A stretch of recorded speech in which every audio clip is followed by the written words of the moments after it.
Hello friends, welcome to my YouTube channel. आज की class में हम लोग जानेंगे कि भिन्न क्या है। भिन्न के विषय में आज हम लोग पढ़ेंगे। तो चलिए शुरू करते हैं हमारी आज की क्लास। देखिए भिन्न क्या है, इसको समझने के लिए पहले हम लोग यहाँ से समझते हैं। देखिए ये एक बॉक्स है, ठीक है।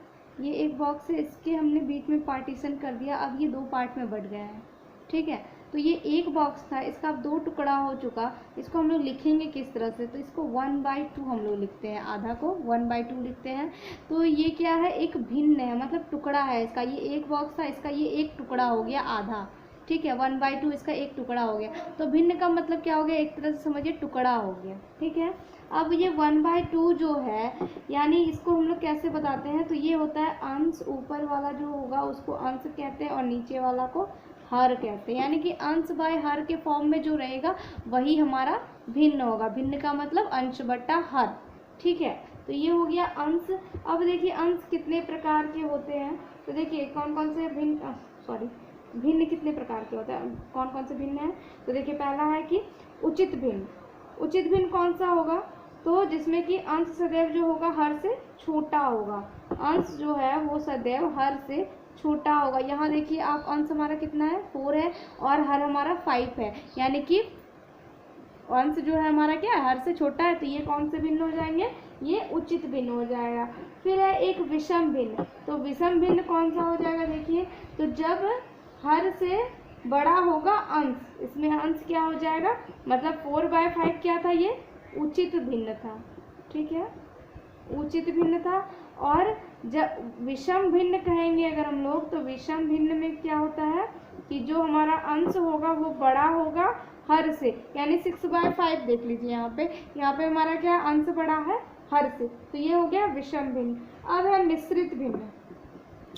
मिश्रित भिन्न को समझिए यहाँ पे कैसे होता है मिश्रित भिन्न। देखिए सपोज कीजिए कि 3 केला है, ठीक है, और 2 बच्चे हैं उसको लेने के लिए। तो अब 3 केला है, तो अब किसी को 2 और 1 देंगे तो इस तरह में तो झगड़ा हो जाएगा कि नहीं, मैं 1 क्यों लूँगा, मैं कम क्यों लूँगा, है ना। तो इस कंडीशन में हम लोग क्या करेंगे, इक्वल करेंगे उसको दोनों को। तो दोनों को इक्वल करने के लिए पहले तो 1-1 केला करके अगर दोनों को दे देते हैं तो 2 केले हो गए। उसके बाद जब 1 केला बचता है तो उसमें हमको डिवाइड करना पड़ेगा, उसको हाफ हाफ करना पड़ेगा और तब दोनों को देना पड़ेगा। तो इस तरह से हमारा इक्वल होगा। यानी कि इसको हम लोग कैसे लिखेंगे, देखिए पहले 1 केला हो गया और फिर हाफ केला है, तो ये क्या हो गया 1 और हाफ। तो इसको लिखेंगे कैसे, 1 पूर्णांक 1/2। इसको 1 पूर्णांक 1/2 ऐसे पढ़ते हैं इसको, ठीक है। तो यही हमारा क्या है, मिश्रित भिन्न है, ठीक है। मिश्रित भिन्न हो गया ये।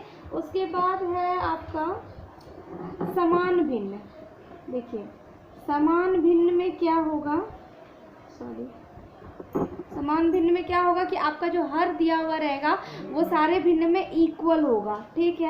जैसे यहाँ पे देखिए 4/5, 6/5, 8/5। तो यहाँ पे देख सकते हैं हम लोग कि 4/5, 6/5, 8/5 सब में हमारा हर जो है वो समान है, तीनों में 5 है। तो ये क्या हो जाएगा, समान भिन्न। जब असमान भिन्न अगर हम लोग कहते हैं, असमान भिन्न, असमान भिन्न में क्या हो जाएगा, हर हमारा जो है इस बार वो अलग अलग हो जाएगा। जैसे कि 4/3, 2/6, 7/4 कुछ भी हो सकता है, ठीक है। तो यहाँ देखिए हमारा क्या है, हर जो है वो अलग अलग है। तो ये हो जाएंगे हमारे असमान भिन्न। तो ये थे भिन्न। एक होता है समतुल्य भिन्न। देखिए समतुल्य भिन्न क्या है,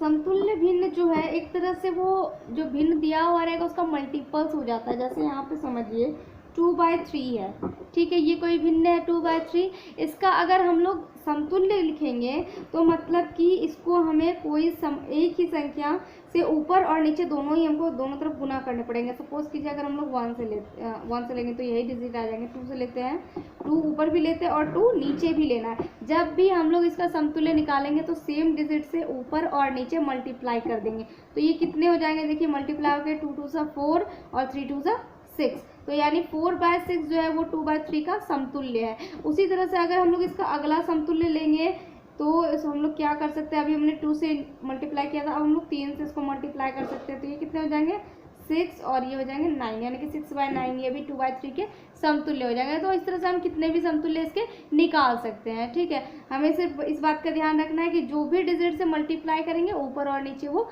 सेम होना चाहिए। ठीक है, तो ये था आपका समतुल्य भिन्न। ठीक है, अब आपका थोड़ा एक्सरसाइज से रिलेटेड जो क्वेश्चंस हैं उनको मैं समझा देती हूँ।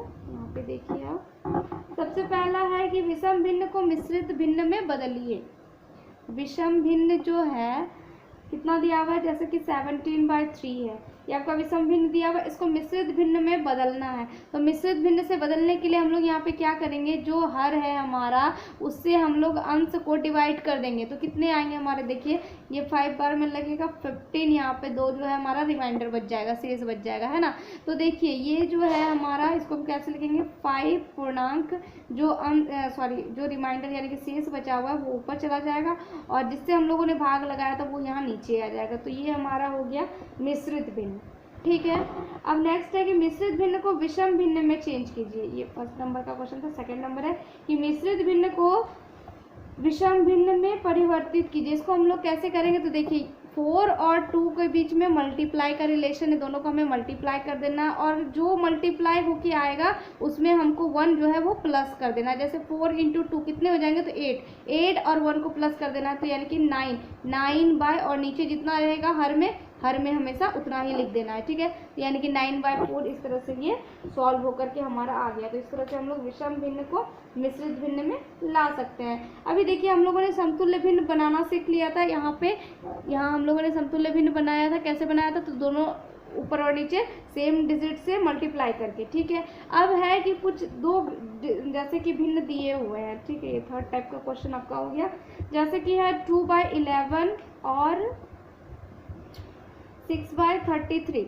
तो यहाँ पे देखिए पूछा जा रहा है हमसे कि ये दोनों समतुल्य है या नहीं, ये हमें बताना है। तो हम लोग कैसे बताएंगे कि दोनों समतुल्य हैं या नहीं। यहाँ पे देखिए 2/11 6/33 है, तो हमें इसके क्रॉस मल्टीप्लिकेशन करने हैं, मतलब कि कॉर्नर को मल्टीप्लाई कर देना। ये और ये कॉर्नर को मल्टीप्लाई करेंगे, और इस वाले कॉर्नर को मल्टीप्लाई कर देंगे हम आपस में। ठीक है, तो 33 × 2 कितने हो जाएंगे, 66, और यहाँ पे 11 × 6 तो 66।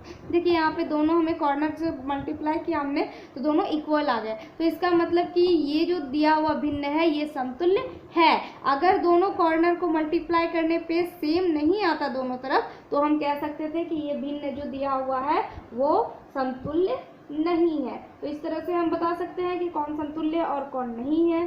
ठीक है, उसके बाद अगला क्वेश्चन है, फोर्थ क्वेश्चन टाइप आपका है कि जैसे यहाँ पे 3/4 = यहाँ पे आपका कुछ भी दिया हुआ नहीं है, आपको बताना है कि इस जगह में कौन सा संख्या होगा। ठीक है, इस जगह की आपको संख्या बताना है। तो कैसे करेंगे हम लोग, देखिए जैसे हम लोगों ने समतुल्य करने के लिए क्रॉस मल्टीप्लिकेशन किया था, तो यहाँ पे भी हम लोग देखिए इसको क्रॉस करेंगे, और यहाँ तो इसको दिया ही नहीं है, तो हम लोग क्या करेंगे 3 और 8 को मल्टीप्लाई करेंगे, तो कितने हो जाएंगे। हमको पता है कि समतुल्य भिन्न होने के लिए दोनों क्रॉस मल्टीप्लिकेशन को इक्वल होना चाहिए। यहाँ हमने देखा था कि दोनों तरफ क्रॉस मल्टीप्लिकेशन करके हमारे दोनों तरफ इक्वल आए थे। तो इसका मतलब ये हुआ कि अगर ये इसके बराबर है, मतलब ये इसके समतुल्य होगा, तो मतलब कि ये दोनों कॉर्नर मल्टीप्लाई हो करके दोनों इक्वल होना चाहिए। तो इन दोनों को अगर हम मल्टीप्लाई करते हैं तो ये हमारे कितने हो जाते हैं, तो 8 और 3 को मल्टीप्लाई करेंगे तो हमारे हो जाएंगे 24। ठीक है, इन दोनों को मल्टीप्लाई करके 24 हो गया। तो मतलब 4 और ये भी यहाँ पे जो भी डिजिट रहता उनको ही मल्टीप्लाई करके 24 आना चाहिए था। तो अब हमें पता करना होगा कि 4 को किसके साथ में मल्टीप्लाई करें कि हमारा 24 मिले। ठीक है, तो ऐसे तो ये छोटा डिजिट है, आप ऐसे भी पहाड़ा के माध्यम से भी आप जान सकते हैं कि 4 को 6 से मल्टीप्लाई करेंगे तो हमारा 24 मिल जाएगा। लेकिन अगर जब बड़ी डिजिट रहेगी तो हमें क्या करना है, इन दोनों को मल्टीप्लाई करके जो आएगा उसको हमें, जो संख्या जिस कॉर्नर में नहीं दिया हुआ है संख्या, एक तरफ जो है संख्या, उसी संख्या से हम उसको डिवाइड कर देंगे। जैसे कि यहाँ पे 3 और 8 को हमने मल्टीप्लाई किया तो 24 मिला। इस 24 को हम लोग इस 4 से डिवाइड कर देंगे तो कितने मिलते हैं हमें, 6। तो इसका मतलब यहाँ पे हमारा जो हो जाएगा वो 6 हो जाएगा, तब 6 × 4 हमारा 24 हो जाएगा। अब देखिए ये हमारा समतुल्य हो गया। ठीक है, और हमें यहाँ पे नंबर जो है 6 मिल गए। ठीक है, तो सिंपल सा तरीका है, इन दोनों को मल्टीप्लाई करके जो डिजिट यहाँ पे बच जाएगा उससे हम लोग को इसको डिवाइड कर देना है, तो हमें जो यहाँ पे मिसिंग नंबर है वो हमें मिल जाएंगे। ठीक है, अब आगे 5th टाइप क्वेश्चन है कि भिन्न को उनके सरलतम रूप में बदलिए। तो देखिए सरलतम रूप में हम लोग कैसे बदलेंगे, यहाँ पे 48/60 है। ठीक है, इसका सरल रूप यानी कि वह छोटा से छोटा रूप लाना है जहाँ पे वो और आगे किसी भी संख्या से भाग नहीं लगेगा। यहाँ पे देखिए हम लोग इसको 6 से डिवाइड करते हैं दोनों को। जब भी हमें डिवाइड करेंगे तो ऊपर नीचे हमें सेम नंबर से डिवाइड करना है। तो यहाँ पे हम कर रहे हैं 6 से, तो कितने हो जाएंगे, यहाँ पे 8 हो जाएंगे और यहाँ पे 10 हो जाएंगे। देखिए अब भी कट रहा है, 2 से कटेगा ये कितने बार में, 2 4 ज़ा 8, 2 5 ज़ा 10। अब देखिए यहाँ पे 4/5 आ गया। अब इसके आगे ये कोई भी डिजिट से भाग नहीं लगेगा, तो यही इसका सरलतम रूप हो गया। ठीक है, इस तरह से हम इसका सरलतम रूप भी निकाल सकते हैं।